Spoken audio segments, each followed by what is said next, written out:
बगिया में कभी कुटिया में करे तेरे अनुभव न्यारे।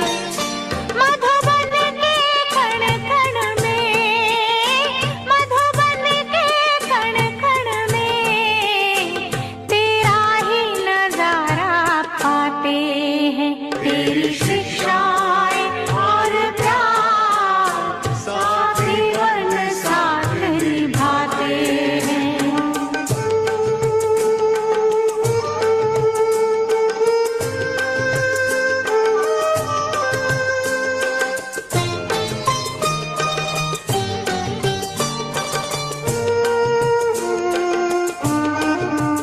तेरे कदमों के निशान हमें तेरी राह दिखाए।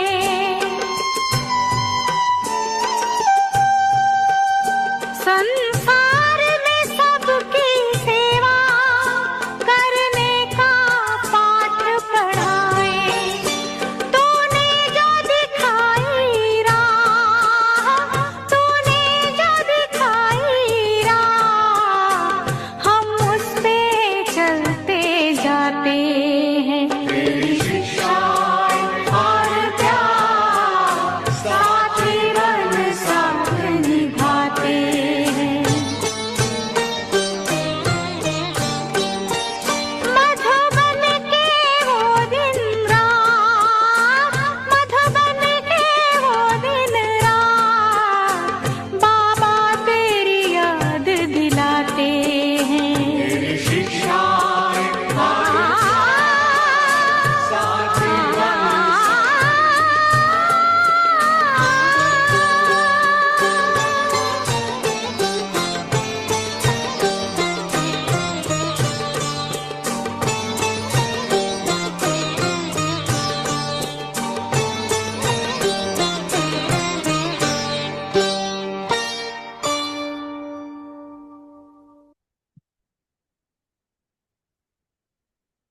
ओम शांति।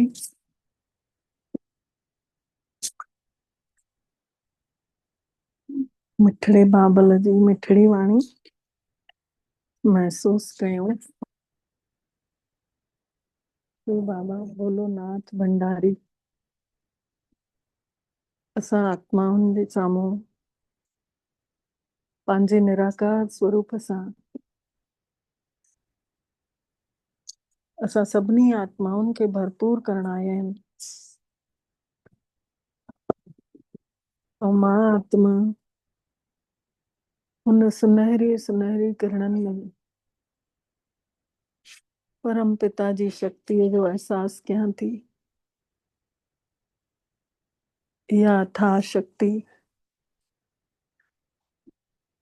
मां आत्मा खे जन्मनि जन्मनि जी प्यास मिटाई थी। इहा अथाह शक्ति जन्म जन्मांतरनि जा पाप कर्म कटे थी। इहा अथाह शक्ति मां आत्मा खे दैवी गुण थी धारण कराए।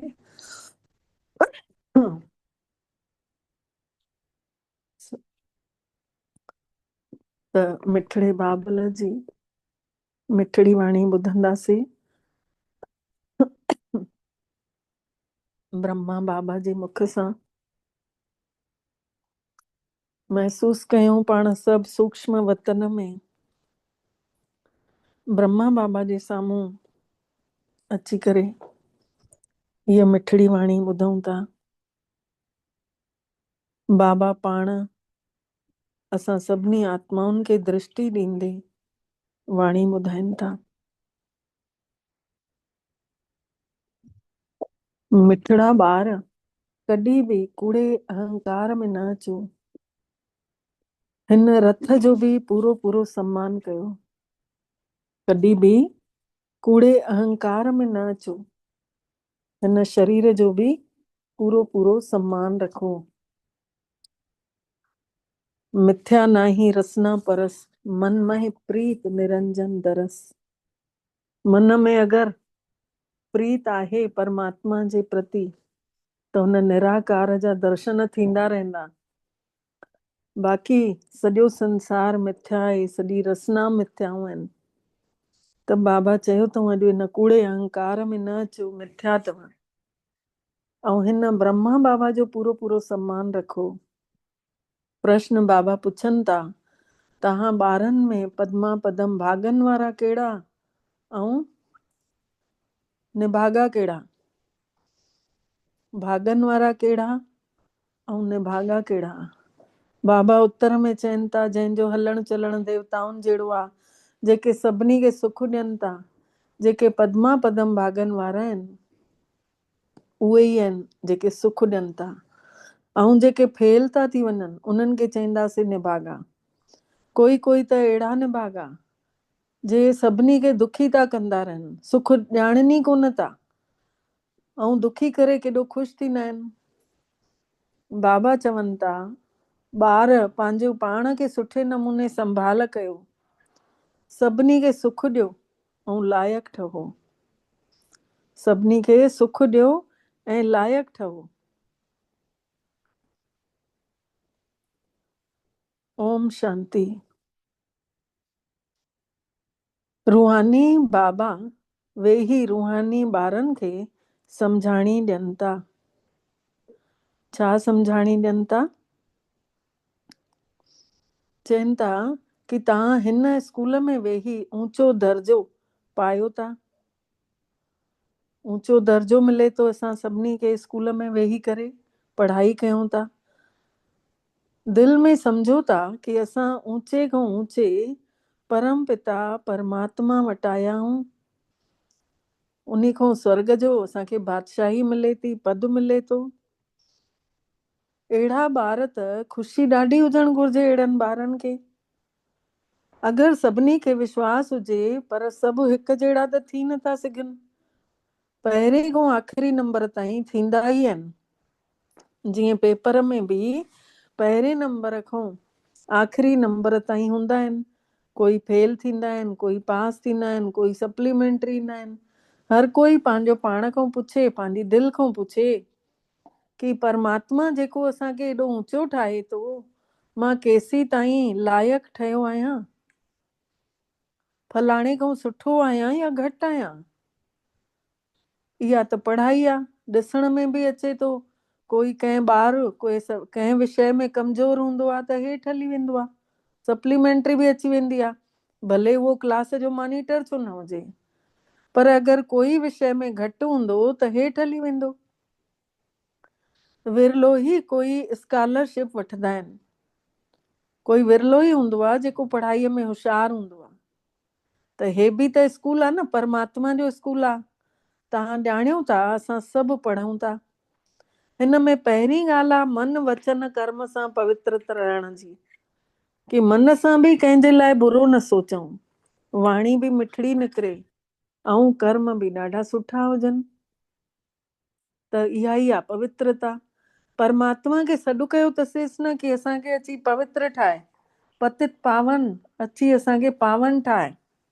हे पतित पावन, अगरि किनी दृष्टि हूंदी त पाण ई महसूस कंदव। परमात्मा खे लिखनि बि था कि बाबा असां हिन विषय में घटि आहियूं। स्टूडेंट जी ॿुद्धीअ में इहो ज़रूरु हूंदो आहे कि असां हिन सब्जेक्ट में घटि आहियूं, पढ़ण में होशियारु कोन आहियूं। कोई मैथ में कमज़ोर हूंदो आहे, कोई संस्कृत में, कोई हिंदीअ में। त कोई त अहिड़ा बि सम्झंदा आहिनि पंहिंजो पाण खे त मां त फेल थी वेंदुमि, छोकी पढ़ाई नथा कनि। हिन में पहिरें नंबर जो विषय आहे पवित्रता। पहिरें नंबर जो विषय। घणा ई लिखनि था, बाबा असां हार खाई वरितीसीं, त उन खे छा चवंदव? जेके हारजनि था त बाबा चवनि था उन खे छा चईंदव तव्हां? तव्हांजी त एम ऑब्जेक्ट ई अथव लक्ष्मी नारायण ठहणु। परमात्मा चवनि था ॿार मां हिक खे यादि कयो ऐं पवित्र ठहो। त हिन लक्ष्मी नारायण जे घराने में वञी सघंदा आहियो। टीचर त सम्झंदो हूंदो न कि हे एतिरो ऊंचो पद पाए सघंदो या न। उहो आहे सुप्रीम टीचर। परमपिता परमात्मा आहे सुप्रीम टीचर। हे बाबा बि त स्कूल में पढ़ियल आहे न। ब्रह्मा बाबा बि त स्कूल पढ़ंदो हुयो न। कोई कोई छोकिरा जेके हूंदा आहिनि अहिड़ा ख़राब कम कंदा आहिनि, आख़िर त मास्तर खे पोइ सजा ॾियणी पए थी। त पहिरियों ॾाढी जोर शोर सां सजाऊं ॾींदा हुया, माउ पीउ खे बि चईंदा हुया, त माउ पीउ बि चईंदा हुया अञा कुटेसि, भले सिधो करेसि। ऐं हाणे वारा माउ पीउ थोरो बि हयसि त वञी डुकी वञनि था स्कूलनि ॾे, वञी करे चवनि था टीचर खे तूं मुंहिंजे ॿार जे मथां हथु छो खएं। ॾिसो, पहिरियों जी सजाऊं बि केॾियूं कड़ियूं हूंदियूं हुयूं, हाणे त सजाऊं ई घटि थी वियूं। अञा ई ॿार बिगड़नि था पोइ घणा। अॼुकल्ह ॾिसो स्टूडेंट केतिरा हंगामा था करनि, जंहिंखे चवंदा आहिनि नयो खून आहे, उहे ॾिसो अॼु छा था करनि पिया। बाहि लॻाए था छॾनि, पंहिंजी जवानी ॾेखारनि था। हीअ आहे आसुरी संसार। जवान छोकिरा बि ॾाढा ख़राब हूंदा आहिनि न, उन्हनि जूं अखियूं ॾाढी गंदी दृष्टि हूंदी अथनि। ॾिसण में त वॾा सुठे घर जा लॻंदा आहिनि, पर दृष्टि ॾाढी ख़राब हूंदी अथनि। जीअं चयो वेंबो आहे न, ईश्वर जो अंत नथो पाए सघिजे, ईअं ई ओड़नि छोकिरनि जो बि अंत नथो पाए सघिजे। त इहे कहिड़े तरीक़े जा माण्हू आहिनि? हा, ज्ञान सां ॿुद्धीअ जो पतो पए थो कि हे कीअं पढ़ंदो आहे, हिन जो हलण चलण कीअं आहे, इहो ज्ञान सां पतो पए थो। कंहिंसां ॻाल्हाईंदा आहिनि त जीअं मुख मां गुल किरननि था, अहिड़ा बि आहिनि। कोई त अहिड़ियूं ॻाल्हियूं कंदा आहिनि ॼण मुंहं मां पत्थर था निकिरनि। ॾिसण में ॾाढा सुठा, पॉइंट बि ॾाढा सुठा लिखंदा आहिनि, ऐं पर आहिनि पत्थर ॿुधी। ॾिसण में बि सुठा, पॉइंट बि ॾाढा सुठा लिखनि था, पर आहिनि पत्थर ॿुधी। ॿाहिरों जो शो अथनि। बाबा ॿुधाइनि था कि माया ॾाढी ज़बरदस्त अथव, दुस्तर अथव। इन करे चयो वेंबो आहे न, अचनि बि था आश्चर्य सां, ॿुधण बि अचनि था मुरली, ऐं पंहिंजे पाण खे शिव बाबा जा ॿार बि चवराइनि था, ॿियनि खे बि ॿुधाइनि था वाणी, चवनि था। उन खां पोइ चवनि था ज्ञान ॾाढो सुठो आहे, उन खां पोइ बि छॾे करे हली था वञनि, पोइ भॻवान जी बदनामी था करनि। पढ़नि पाण कोन था ऐं परमात्मा जी बदनामी था करनि। ईअं न कि होशियार ॿार अहिड़ो नथा करनि, सुठा सुठा होशियार ॿार बि ईअं था ठही वञनि जो काथे न काथे बाबा जी निंदा था कराए छॾनि। त हुन सेना में बि ईअं ई थींदो आहे, हवाई जहाज सहित ॿिए देश में हली वञनि था, हिते बि ईअं ई थिए थो। मतलब भॻवान खे बि केॾी ठाहिण में, नए संसार खे रचण में केॾी महिनत थी लॻेसि, ऐं ॿारनि खे बि पढ़ाईअ में महिनत, ऐं टीचर खे बि पढ़ाइण में महिनत। असांखे पढ़ण में महिनत, टीचर खे पढ़ाइण में केॾी महिनत आहे। चाहे त भॻवानु छा न पियो करे सघे, उहो त झटि पंहिंजी ॾेखारी ॾेई चमत्कार करे सघंदो हुयो, लेकिन नथो करे न। हर ॿार जी भावना थो ॾिसणु चाहे, हर ॿार जी महिनत थो ॾिसणु चाहे। त हुन सेना में बि ईअं ई थींदो आहे न। बाबा चवनि था हिते बि ॾिसो केॾी महिनत आहे, ॿारनि खे बि पढ़ाईअ जी महिनत, टीचर खे बि महिनत। ॾिठो वञे थो कि इहे सभिनी खे अगरि डिस्टर्ब करनि था, पढ़नि बि कोन था, ॿियनि खे बि डिस्टर्ब करनि था, त स्कूल में त अञा उन्हनि खे हंटर लॻाईंदा आहिनि न, जेके ॿार ईअं कंदा आहिनि कर्म। हे त पीउ आहे, हे बाबा त पीउ आहे, त पीउ त छा नथो करे सघे, पर उहो चुप करे, उहो त कुझु बि नथो चए। परमात्मा वटि त इहो कानून बि कोन्हे, हिते त बिल्कुलु शांति रहणो पवंदो आहे। उहो आहे सुखनि जो दातार, प्यार जो सागर। त ॿारनि जो हलण चलण बि त अहिड़ो हुजणु घुरिजे न, जीअं देवताऊं हूंदा आहिनि। तव्हां ॿारनि खे बाबा हमेशह चवनि था कि तव्हां पद्मा पदम भागनि वारा आहियो, पर पद्मा पदम दुर्भाग्यशाली निभागा बि केर था ठहनि? जेके फेल था थी वञनि, पंहिंजे भाग्य खे पाण लकीर था लॻाए छॾनि, उन्हनि खे त दुर्भाग्यशाली चवंदव न। बाबा ॼाणनि था आख़िरीअ ताईं ईअं थींदो रहे थो। कोई न कोई त महान दुर्भाग्यशाली ज़रूर ठहनि था। कोई कोई अहिड़ा बि आहिनि जेके दुर्भाग्यशाली ज़रूर ठहनि था।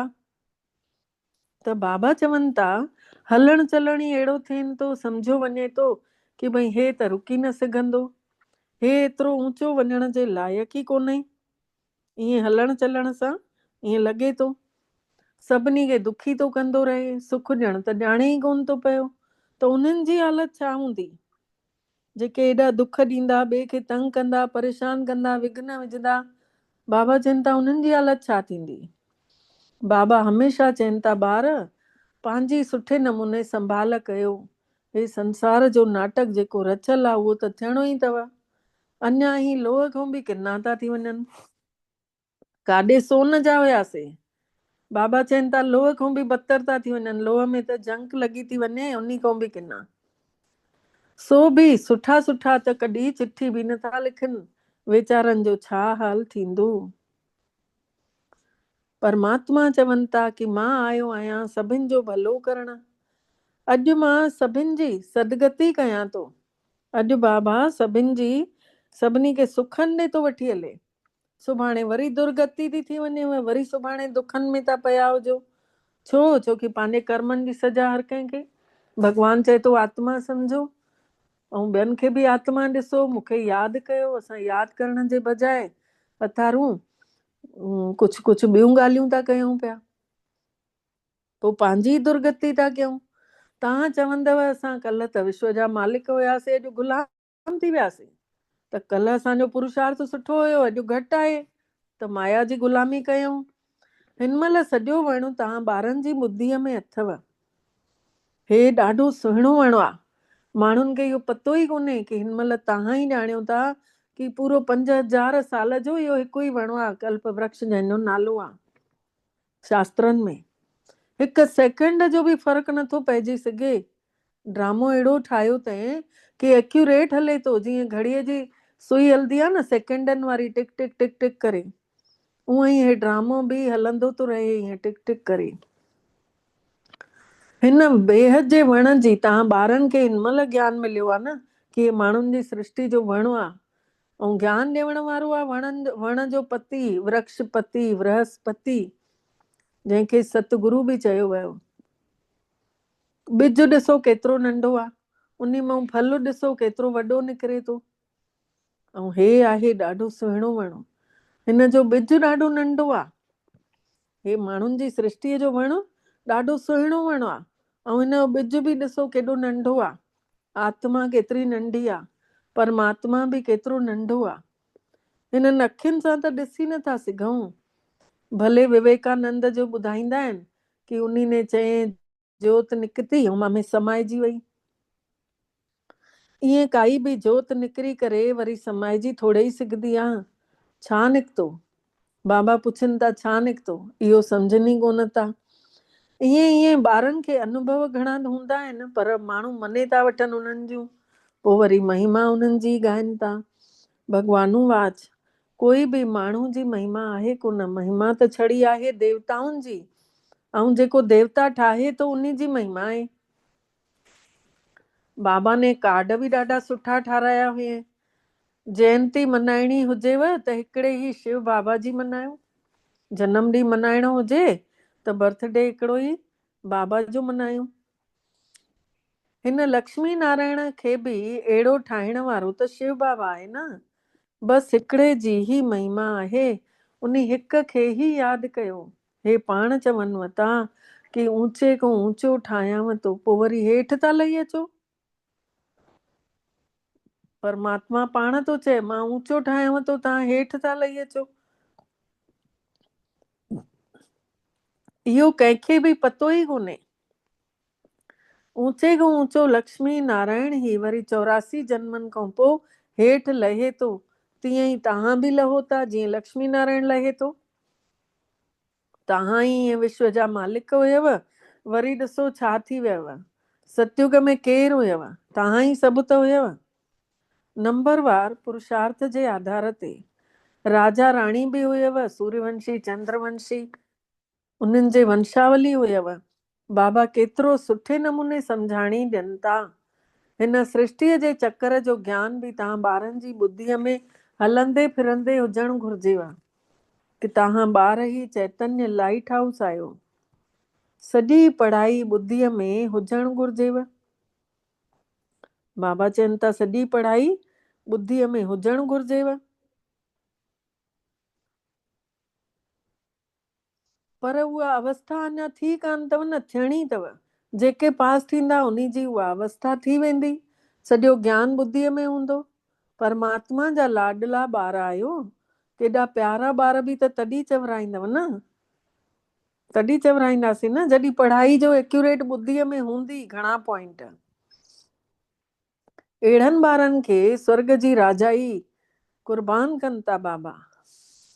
असां सभिनी ॿारनि खे सुख शांतीअ जी राजाई बाबा कुर्बान कनि था। चवनि था मां राजाई नथो कयांव, तव्हांखे ॾियांव थो, तव्हां खणो गिफ्ट। इन खे ई निष्काम सेवा चयो वञिबो आहे। ॿार ॼाणनि था बाबा असांखे मथे ते चढ़ाए थो पियो। चवंदा आहिनि न मथे ते चाढ़े हणी खानो ख़राबु करे छॾियो अथई ॿार जो। त बाबा असांखे बि कुल्हे ते चाढ़े थो, मथे ते चाढ़े थो। त अहिड़े पीउ जो केतिरो न क़दुरु करणु घुरिजे, केतिरो न उनखे यादि करणु घुरिजे। इहो बि ड्रामो ठहियो पियो आहे। बाबा संगम ते अची करे सभिनी खे सदगति ॾियनि था। हिन संगम युग ते अची करे सभिनि आत्माउनि जी सदगति थी थिए, सुखनि थी आत्मा वञे। नंबरवार पुरुषार्थ जे आधार ते जंहिं जेतिरी महिनत कई आहे उन जे आधार ते उहा आत्मा सुखनि ॾे थी वञे। नंबर 1 हाईएस्ट बिल्कुलु पवित्र, ऐं नंबर लास्ट बिल्कुलु अपवित्र। हाईएस्ट पवित्र आहे श्री कृष्ण, ऐं हाईएस्ट अपवित्र आहे दादा लेखराज। त ॿई नंबर लास्ट बिल्कुलु अपवित्र। पर यादि प्यार त बाबा सभिनी खे था ॾियनि। हिन महिल संगम युग ते बाबा यादि प्यार ॾियनि था। त कहिड़े ॿार खे कौड़ो, कहिड़े ॿार खे मिठो, ईअं थोरी कंदो माउ पीउ। उहो त सभिनी खे ॾींदो न यादि प्यार। बाबा केतिरो सुठे नमूने सम्झाणी ॾियनि था, कॾहिं बि मिथ्या अहंकार न अचणु घुरिजेव। परमात्मा चवनि था ख़बरदार रहजो, हिन रथ जो बि सम्मान करणो अथव। ब्रह्मा बाबा जो शरीर, बाबा चवनि था हिन जो बि सम्मान रखो। हिन खां ई तव्हांखे बाबो ॿुधाएव थो पियो मुरली, ब्रह्मा जे ई तन खां मुरली ॿुधिजे थी पई। हिनने कॾहिं पहिरियों गारियूं न खाधियूं आहिनि, सभु प्यार कंदासीं। वॾे वॾे राजाउनि महाराजाउनि वटि केॾो सम्मान हुयो बाबा जो। हाणे त ॾिसो केॾियूं गारियूं खाए थो। बाबा अची वेठुसि, हर कोई हिनखे थो चए न कृष्ण ने मखण चोरी किए, मखण चोरी किए। ऐं हिन महिल बि ब्राह्मण चोले में बि सभिनी केतिरो शुरू में यज्ञ जंहिंमहिल शुरूआत थी त केॾी परेशानी थी। जे माताउनि ऐं कन्याउनि खे शिव बाबा ॾेखारी ॾींदो हुयो, सभु चवंदा हुया हे हिनने खणी खानो ख़राबु कयो अथनि, झटि डुकंदियूं थी वञनि होॾे, अलाए जादू थो करे, अलाए हिप्नोटाइज़ थो करे, ईअं चवंदा हुया। त बाबा चवनि था ॾिस जंहिंमहिल शिव बाबा अची वेठुसि त केॾियूं गारियूं खाधे। जंहिंमहिल शिव बाबा न हुयुसि त साॻियो ई सभु ॼणा इज़त कंदा हुआसीं। केतिरा त छॾे छॾे हली बि विया, पोइ उन्हनि जी गति छा थींदी। बाबा चवनि था केतिरा छॾे हली बि विया, उहे त फेल थी वेंदा न। बाबा सम्झाणी ॾियनि था माया अहिड़ी आहे, इन करे ॾाढी ख़बरदारी सां हलो, रखंदा रहो ख़बरदारी।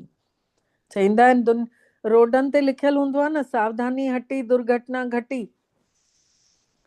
त सावधानी हटी मतिलबु थोरो बि अगरि ध्यानु हेॾे होॾे थियो त तुरंत देह अभिमान अची वेंदो आहे। आत्मा अगरि स्वरूप फिसलियो त तुरंत देह अभिमान अची वेंदो। माया कंहिंखे बि छॾे कोन थी, सभु तरीक़े जी बाहि थी लॻाए छॾे। बाबा चवनि था मुंहिंजा सभु ॿार काम विकार में चढ़ी करे कोयला थी विया आहिनि, कारा। सभु त हिकु जहिड़ा हूंदा कोन्हनि। होॾो चए थो बाबा कि मुंहिंजा सभु ॿार काम विकार में चढ़ी कारा कोयला थी विया आहिनि। होॾो वरी चवनि था सभु त हिकु जहिड़ा हूंदा ई कान, न ई सभिनि जो हिकु जहिड़ो पार्ट आहे। हिन जो नालो ई आहे वैश्यालय। हिन जो नालो आहे कलयुग जो वैश्यालय। केतिरा भेरा काम विकार में पिया हूंदव। रावण केॾो ज़बरदस्त आहे, बुद्धीअ खे ई ख़राब थो करे छॾेव। हिते अची करे परमात्मा खां शिक्षा वठण वारा बि अहिड़ा था ठही वञनि। हिते अची करे बाबा चवनि था बाबा खां शिक्षा वठनि था, उहे बि वरी वञी विकारनि में किरनि था। बाबा जी यादि जे बिना गंदी दृष्टि मटिजी ई न सघंदी आहे। इन करे त सूरदास जी कहाणी आहे न, आहिनि त सभु ठाहियल ॻाल्हियूं, दृष्टांत बि बाबा ॾियनि था। हिन महिल तव्हां ॿारनि खे ज्ञान जी टीं अखि मिली अथव, अज्ञान माना उंधारो। चवनि था तव्हां त आयो ई अंधा अज्ञानी आहियो। अज्ञान माना उंधारो। हाणे ज्ञान अथव गुप्त, हिन में कुझु चवण जो आहे ई कान। हिकु सेकेंड में सॼो ज्ञान अची थो वञेव। सभिनी खां सरल ज्ञान इहो ई अथव कि पंहिंजो पाण खे आत्मा सम्झूं ऐं परमात्मा खे यादि कयूं। सभिनी खां सवलो ज्ञान इहो ई आहे। त बाबा चवनि था हिकु सेकेंड में सॼो ज्ञान। इहो बाबा जो हिकिड़ो भॼन आहे, भक्तीअ जो ठहियलु आहे। उहो ॻुझ में ॻंढींदो आहे, कुझु पतो न पवंदो आहे। अंदर ई अंदर प्यार थो थी वञे। कहिड़े ॾींहुं बाबा जी दृष्टि पई ऐं अॼु अवस्था ॾिसो, बाबा जे बिना न रहूं था, न खाऊं था, न घुमूं था, न काॾे वञण जो मन थो थिए, लॻे थो बाबा बसि। अहिड़ो छा कये अंदर ई अंदर।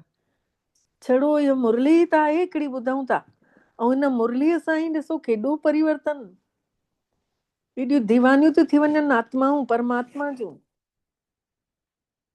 बाबा चवनि था कि तव्हां चओ पिया न कि भई हाणे इहो ज्ञान अथव गुप्त, तव्हां त आयो, चवंदा हुयव न तूं त अंधो अज्ञानी आहीं।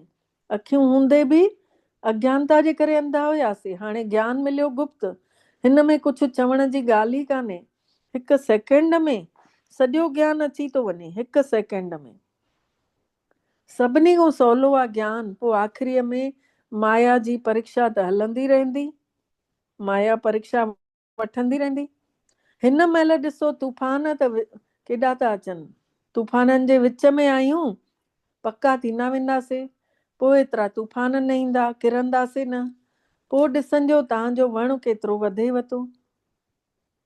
नालो बि ॾाढो थियणो ई अथव, छोकी वण बि वधिणो आहे त नालो बि थियणो अथव। थोरो विनाश थींदो, पोइ सभु ख़बरदार थी वेंदव।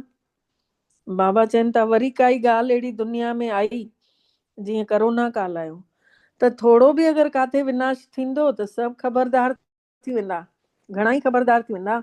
पोइ भॻवान जी यादि में हिकदमि अची चिपकी पवंदा।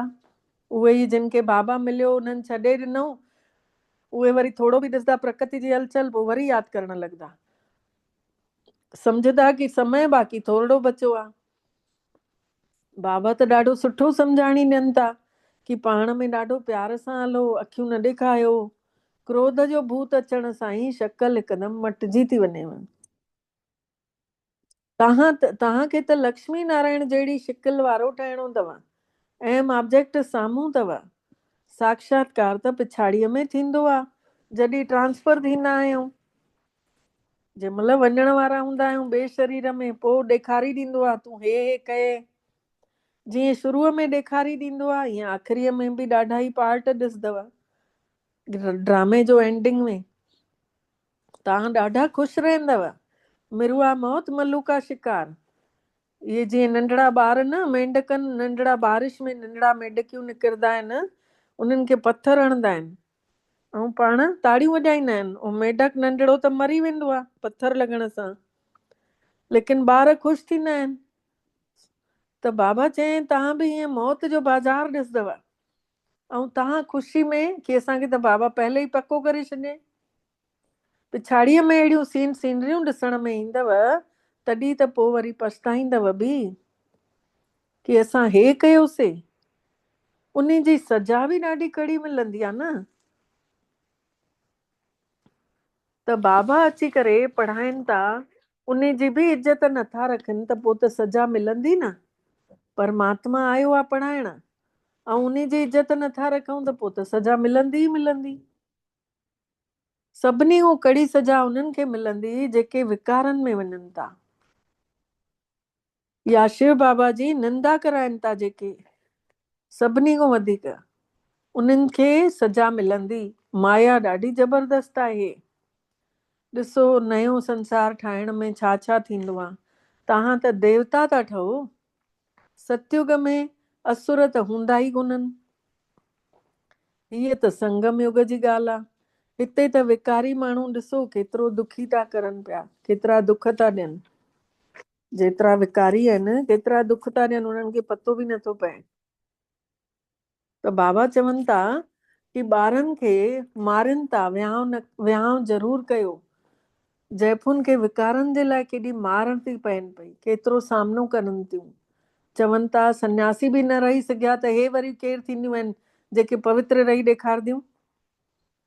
बाबा चवनि था कि ईअं माण्हू उन्हनि खे चवनि था कि जॾहिं सन्यासी बि पवित्र न रही सघिया, हे वरी केरु थींदा आहिनि पवित्र रही ॾेखारनि था। त अॻिते हली करे सम्झी वेंदा कि इहो बि ज़रूरु थियणो आहे। सिवाय पवित्रता जे त देवता ठही न सघंदासीं। जेसीं ताईं पवित्रता न हूंदी तेसीं ताईं देवता न ठही सघंदासीं।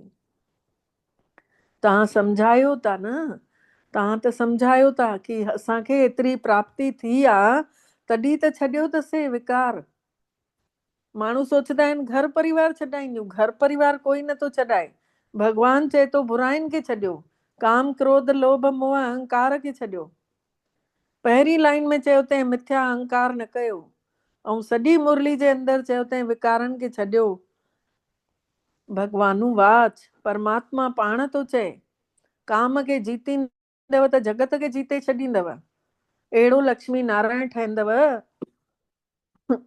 काम विकार खे छॾींदव त पोइ छो न ई पवित्र ठहूं।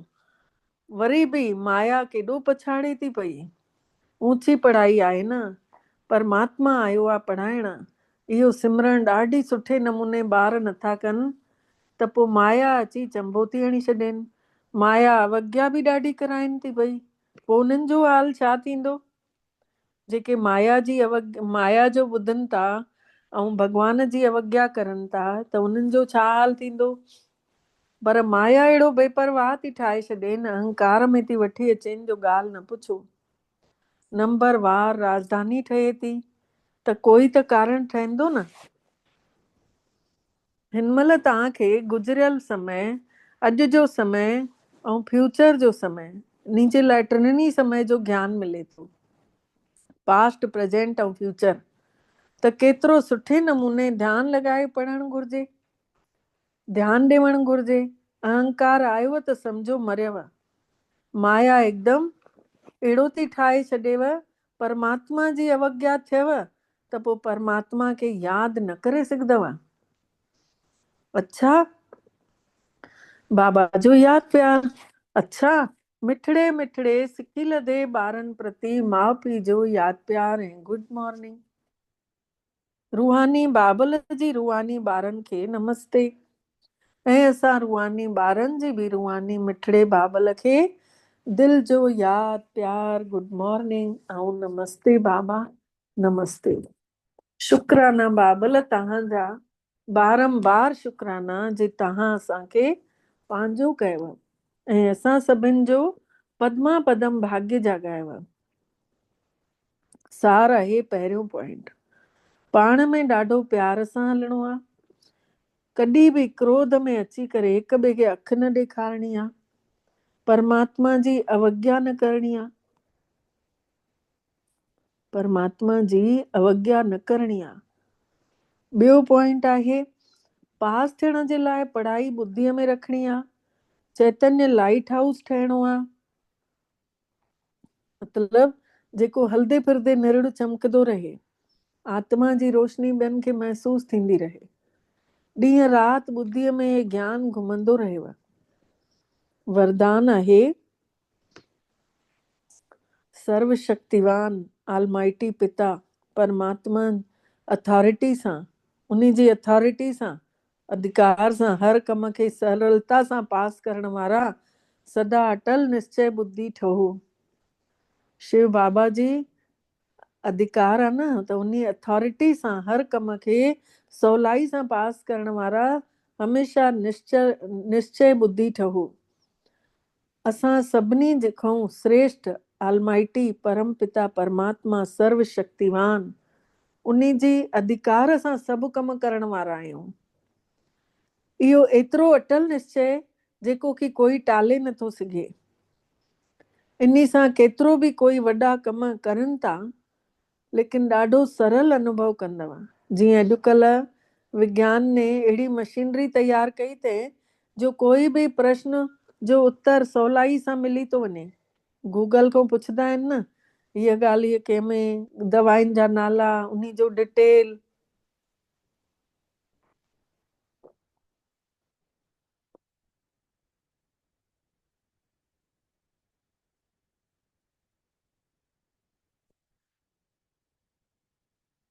दिमाग़ हलाइण खां ई छुटी था वञो। बाबा चवनि था साइंस ने ॾिसो कहिड़ा साधन कढिया अथव कि तव्हांखे सोचण जी ज़रूरत ई कान्हे, तव्हां हिन में विझो मोबाइल में, उत्तर निकिरी था अचनि। त अहिड़ो जॾहिं आलमाइटी अथॉरिटी परम पिता परमात्मा शिव बाबा असांजे साम्हूं आहे त सभिनी प्रश्ननि जो उत्तर त सवलाई सां मिली वेंदो। जंहिं इहे सॼो सृष्टि खे ठाहियो अथईं, जंहिं ॿुधी ॾिनी त मोबाइल ठही, ॿुधी न ॾे हा त मोबाइल कीअं ठहे हा। त अञा ई सवलो रस्ते जो अनुभव थींदो अगरि भॻवान खे गॾु रखंदासीं, महसूस कंदासीं कि मूंसां गॾु आहे, मूंसां हथु पकड़ियल आहे, हर प्रश्न जो उत्तर मिलणो ई आहे। स्लोगन आहे, एकाग्रता जी शक्ति परवश अवस्था खे बि बदिले छॾींदी आहे। एकाग्र थी वञे बार बार मन परमधाम में त जेका आत्मा परवश थी वञे, कंहिं महिल माया जे वश, कंहिं महिल विकारनि जे वश, कंहिं महिल माण्हुनि जे वश, त उहा स्थिति बदिलजी वेंदी जॾहिं हिकु रस अवस्था थींदी, बाबा ॾे बार बार वञण जी आदत हूंदी। त अव्यक्त इशारे जो पॉइंट आहे, हिन अव्यक्त महीने में बंधन मुक्त थी करे जीवन मुक्त अवस्था जो अनुभव कयो। ब्राह्मण जीवन जो मज़ो त जीवन मुक्त स्थिति में आहे, न्यारो ठहणु ऐं मुक्त ठहणु। आत्म स्वरूप सम्झोसीं ऐं मुक्त थियासीं देह खां। संस्कारनि जे मथां बि कोई झुकाव न, छा कयां, कीअं कयां, करणो न पई चाहियां, लेकिन मूंसां इहे थी वियो, इहे सभु आहे जीवन बंद। इच्छा न हुई लेकिन सुठो लॻी वियो, शिक्षा ॾियणी हुई लेकिन क्रोध अची वियो, इहे सभु आहिनि जीवन जा बंधन। ब्राह्मण माने छा? जीवन मुक्त अवस्था। कॾहिं बि अहिड़ा कंहिंसां बि बंधननि में न ॿधिजी सघंदा आहियो। अच्छा, ओम शांति। पवित्रता जी चमक फैलाइण वारी संपूर्ण पवित्र मां आत्मा पवित्र किरणनि खे फैलायां थी पई। महसूस कयूं निरड़कों निकिरदड़ इहो प्रकाश, पवित्र प्रकाश शरीर जे हिक हिक अंग में वञी करे पूरे शरीर खे प्रकाशित तो कंदो वञे। जाते जाते इहो प्रकाश फैलजे थो, उते उते अंग प्रत्यंग स्वस्थ तो थींदो वञे। इहा पवित्र रोशनी मां आत्मा जो त शुद्धीकरण करे थी, मां आत्मा सां गॾु गॾु इन शरीर जो बि शुद्धीकरण तो थिए। पवित्र ठाहिण जी इहा शक्ति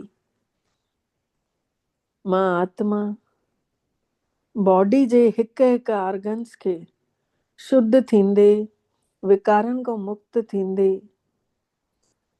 पूरो प्रकाशवान ॾिसां थी।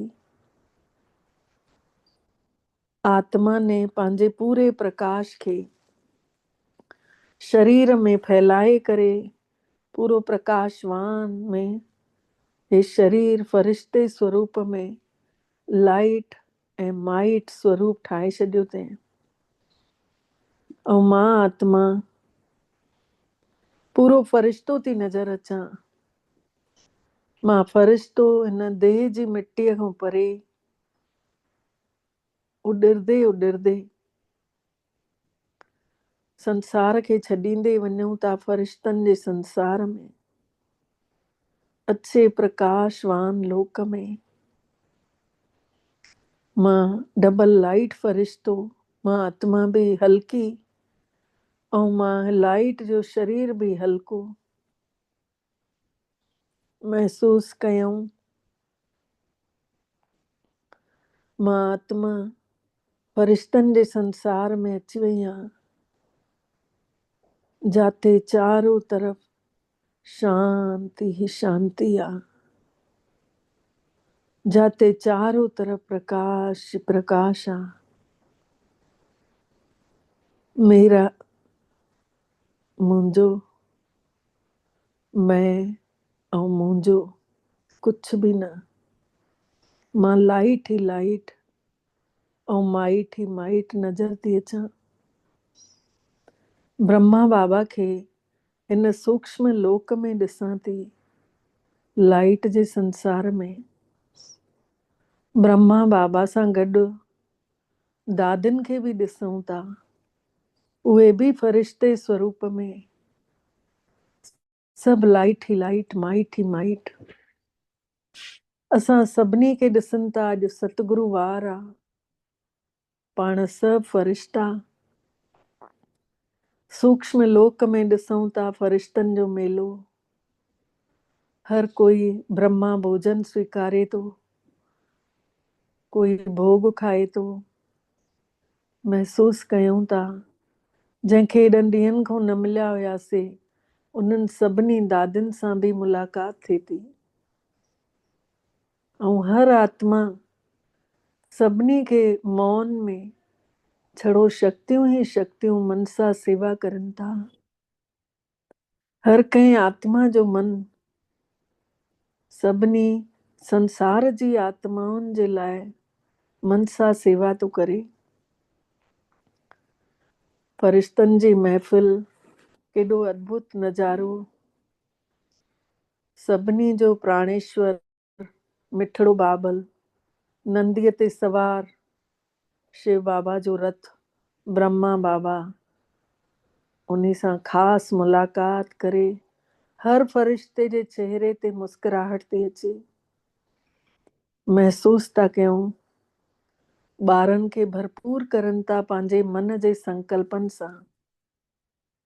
परमात्मा जो इहो मिलन मेलो असां सभिनी जे मन ते छपिजी थो वञे।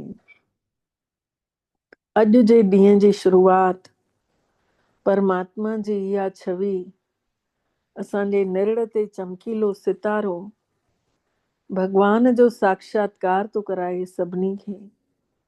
ॿिन्हिनि अखियुनि में, ब्रह्मा बाबा जी अखियुनि में ॼण लॻे थो बल्ब ॿरनि था। मुस्कुराहट सां गॾु गॾु शक्तिशाली ठाहिण जी शक्ति बाबा जे निरड़ मां निकिरंदी थी वञे, अनंत रोशनी। इहा रोशनी असां सभिनी जे निरड़ ते पवंदी थी वञे। पाण सभु फ़रिश्ता परमात्मा जो इहो प्रकाश, इहे शक्ति खे पंहिंजे अंदरि महसूस था कयूं, वठंदे था वञूं, दृष्टि बि वठूंसि था। हर कोई पंहिंजो पाण खे साम्हूं थो बीहणु चाहे ब्रह्मा बाबा जी अखियुनि जे अॻितों, ऐं महसूस कयूं था बाबा पंहिंजे वरदानी हथनि सां असां सभिनी खे मथे ते हथु रखी पवित्रता जो वरदान था ॾियनि। पवित्रता ही सुख शांति आनंद ॾींदी आहे। महसूस था कयूं पवित्रता जे करे असां अॼु बाबा सां मिलन मनाए था सघूं। मन साफ़ त हर गुनाह माफ़ आहे। मन में कंहिंजे प्रति मैल कान्हे, वाणी में कॾहिं पत्थर न निकिरनि, मुख में मिठास भरियल हुजे शहद जी। संस्कार श्रेष्ठ पाण ई ठहंदा। संपूर्ण पवित्र बाबा जे अॻितों बीही करे पाण सभु फ़रिश्ता पावनता जो अहसास था कयूं। इहो ई पवित्र पनो पूरे संसार खे पवित्र ठाहींदो, स्वर्णिम संसार नज़र ईंदो। दुखनि जे संसार जी समाप्ति थींदी जॾहिं असां इन पवित्र स्वरूप में रहंदासीं त। पवित्रता जो सागर परम पिता शिव बाबा फ़रिश्तनि सभिनी खे पंहिंजी नज़र मां सां निहाल करनि था। ऐं असां सभु बाबा सां वरदान वठी करे पंहिंजे अंदरि चऊंसि था बाबा असां बि तव्हांजे ई पद चिन्हनि ते हलण वारा ठहंदासीं। असां बि तव्हां वांगुरु ई कंदासीं। बाबा जी पवित्रता असांजे मन में असांजे दिल में समाइजंदी थी वञे। इन दुखनि जे संसार खां असां परे था थींदा वञूं। उन्ही जो प्रभाव असांजे मथां नथो पए। अनुभव कयूं था न्यारेपन जो, बाबा जी पवित्रता जो इहो वरदान असां सभिनी खे बंधननि खां मुक्त थो कंदो वञे, बोझ खां हल्को थो कंदो वञे। सभिनी फालतू ॻाल्हियुनि खां परे था थींदा वञूं। महसूस कयूं था इन पवित्रता में एतिरी ताक़त आहे, एतिरी शक्ति आहे, एतिरी सुरक्षा आहे कि काई ॻाल्हि में असांजी हार थी नथी सघे। महसूस कयूं था बाबा ने त असांखे वरदाननि सां सजाए छॾियो अथई। इन्हीअ ई पवित्र स्वरूप सां परमात्मा कॾहिं कंहिंखे एहसास कराईंदा, कॾहिं कंहिंखे। बाबल मिठड़ो ई असां सभिनी जो संसार आहे। बाबा ने मुंहिंजे हिन फ़रिश्ते स्वरूप खे पूरो पंहिंजो दर्शन कराए छॾियऊं। मूंखे पंहिंजो स्वरूप ॾेखारियो अथऊं कि मां आत्मा बि बाबा जीअं कर्म करे उअं ई ठही सघंदी आहियां जीअं असांजा बाबा आहिनि। तीअं ई पवित्रता जो प्रकाश असां में ऐं बाबा में केॾो भरिजी हिकदमि हिकु जहिड़ा था नज़र अचूं। थोड़ो सो फ़र्क़ु आहे। बाबा इहो अंदर जो फ़र्क़ु मिटाइनि था पिया। अॼु बाबा असां सभिनी खे एक्स्ट्रा ताक़त था भरनि, विशेष दृष्टि था ॾियनि। महसूस कयूं असां बाबा खे निहारियूं था, बाबा खां दृष्टि वठूं था। बाबा वो निकिरंदड़ निरंतर प्रकाशवान शक्तिशाली किरणा पाणीअ जी धार वांगुरु असांजे अंदरि भरजंदियूं थी वञनि ऐं असां सभु फ़रिश्ता भरपूर था थींदा वञूं। बाबा खे निहारियूं था। बाबा तव्हां ईअं ई असांखे नज़रुनि सां निहाल कंदे रहो, असां तव्हांखे ई ॾिसंदा रहूं। हाणे असां सभु फ़रिश्ता हिन फ़रिश्ते स्वरूप खे इते ई बाबा जे अॻितो ई छॾे करे पाण सभु बिंदु स्वरूप आत्मा परम पवित्र धाम में उॾरूं था पिया शिव बाबा सां मिलण लाइ। बाबा जी पवित्र किरणनि में पाण सभु हली करे उन्ही जी गोद में वेही था रहूं। पाण सभिनी आत्माउनि खे परमात्मा जूं शक्तिशाली किरणा ढकेनि थियूं पयूं। सुरक्षा कवच असां सभिनी खे पाराइनि था बाबा। असां में ऐं बाबा में ॾाढो ई घनिष्ठता थींदी थी वञे। मुंहिंजो बाबा सां केतिरो पवित्र रिश्तो आहे कि हिकु बि संकल्प अपवित्र न अचे। महसूस कयूं इन पवित्र रिश्ते खे भगवान वांगुरु पवित्रता जे सागर जो एहसास मां बाक़ी महसूस थी कयां। बाबा ने मूंखे पंहिंजी खुशबू सां भरियो अथई। मां आत्मा बि सभिनी आत्माउनि भाइरनि खे इन पवित्रता जे सागर में बाबा जो परिचय ॾेई सनानु ज़रूरु कराइण ईंदमि। बाबा इहा तव्हां सां प्रामिस आहे। अॼु सतगुरु वार जे ॾींहुं महसूस कयूं संसार जूं सभु आत्माउनि खे परमधाम में पवित्रता जे सागर जे किनारे ताईं आणींदासीं ज़रूरु। हर आत्मा डुबकी लॻाए, हर आत्मा पंहिंजो पाण खे सुञाणे, परमात्मा खे सुञाणे। इहा शक्तिशाली अवस्था जो हर आत्मा अनुभव करे। हर कोई परमात्मा जे ॿार आहे। पंहिंजे पिता ताईं पहुचे।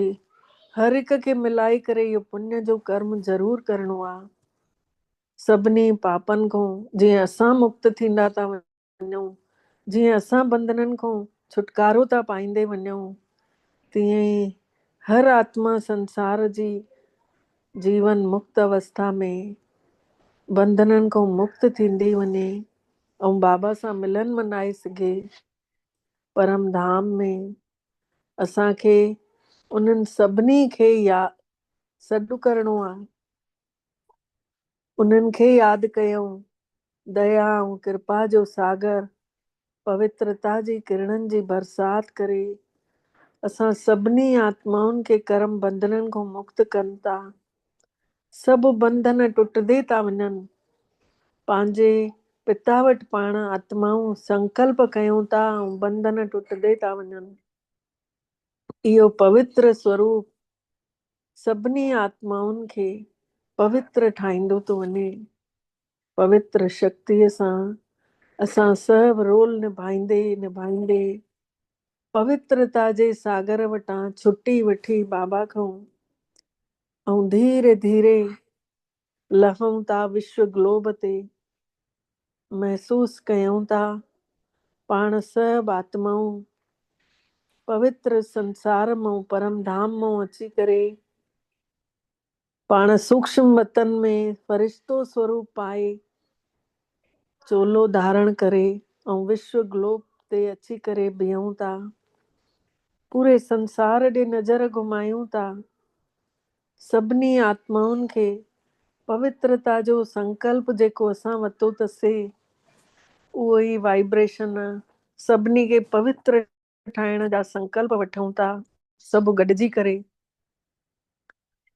महसूस कयूं, प्रकृति जे हिक हिक तत्व खे ॾिसूं, उन्ही जे पवित्र स्वरूप जो महसूस था आणियूं। संसार जी हर आत्मा खे पवित्र ठाहिण जो संकल्प ऐं हिन प्रकृति जे पंजनि तत्वनि खे पवित्र ठाहिण जो संकल्प हिन नखनि सां ॾिसंदे कंदे था वञूं। पवित्र वाइब्रेशन हिक हिक प्रकृति जे तत्व में समाईंदे पवित्रता जे सागर परमात्मा खां मदद वठी पूरे विश्व में फैलायूं था। आसमान, हवा, पाणी, धरती, अग्नि सभिनी खे पवित्र थींदे ॾिसंदा था रहूं। हिननि अखियुनि सां ॾिसंदे पूरे संसार खे तरंगा बि फैलदे ॾिसूं था। सभु कुझु मटिजंदो थो वञे। हिकिड़े ई मन जे विचार सां सभु कुझु तो मटिजंदो वञे। मां पवित्रता जो फरिश्तो संकल्पनि सां सृष्टि महसूस तो कयां। फरिश्तनि खे सैर कंदे ॾिसूं था। बाबा चारों तरफ़ चक्कर लॻाइनि था।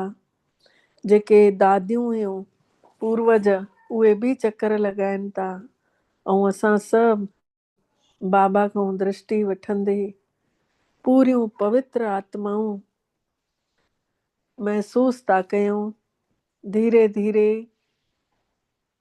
मां फरिश्तो ॾाढो शक्तिशाली शक्तियुनि सां भरियल पूरो पावरफुल आभा मंडल ॾिसां थी। महसूस थी कयां हे लाइट जो शरीर केतिरी सेवा करे सघंदो आहे।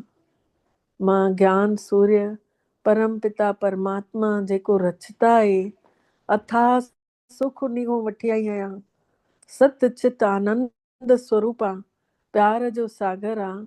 मां आत्मा खे बि पाण जे गुणनि सां ज्ञान सां शक्तियुनि सां भरपूर करे संसार जो कल्याण करण लाइ, सभिनी जा दुख हरण लाइ, हिन सृष्टि खे पवित्र ठाहिण लाइ मां फरिश्तो हिन संसार में सेवा जे लाइ अवतरित थियो आहियां। ऐं मुंहिंजे मथां पवित्रता जे सागर जो छत्र पूरो ढकियल आहे। पाण सभु पवित्रता जे सागर परम पिता परमात्मा खां शक्तिशाली सकाश वठदे वठदे धीरे धीरे हेठि लहूं था। लहंदे लहंदे अची पंहिंजे पंहिंजे पंजनि तत्वनि जे मिट्टी जे पुतले में अची वेही था रहूं, महसूस था कयूं मां में केतिरियूं तेजी सां तरंगा पूरे शरीर में फैलजनि थियूं पयूं। एतिरो ज्यादा प्रकाश खणी आई आहियां कि अखियुनि मां प्रकाश थो निकिरे, बाहुनि मां, हथनि मां, चारों तरफ़ शरीर में वेहंदे सां ई जीअं पूरो शरीर चमकी वियो आहे ऐं शरीर खां एक्स्ट्रा बल ॿाहिरि थो निकिरे। इहा रोशनी परमात्मा जी गिफ्ट मिली आहे। इहा रोशनी मूंखे हर कंहिंखे स्वादु चखाइणो आहे। मिठड़े बाबल खे महसूस कंदे हुए ऐं पूरे संसार जे लाइ मनसा जा संकल्प कयूं था। मिठड़े बाबा खे शुकराना चऊं था। बाबा तव्हांजा ॾाढा ॾाढा दिलि सां शुकराना। मिठड़ा बाबा जे तव्हां अॼु असांखे अहिड़ो अनुभव करायव, असां सभिनी जो पदमा पदम भाग्य जाॻायो। ओम शांति, ओम शांति, ओम शांति। तव्हां सभिनि जो बि दिलि सां शुकराना। ओम शांति सभिनी खे।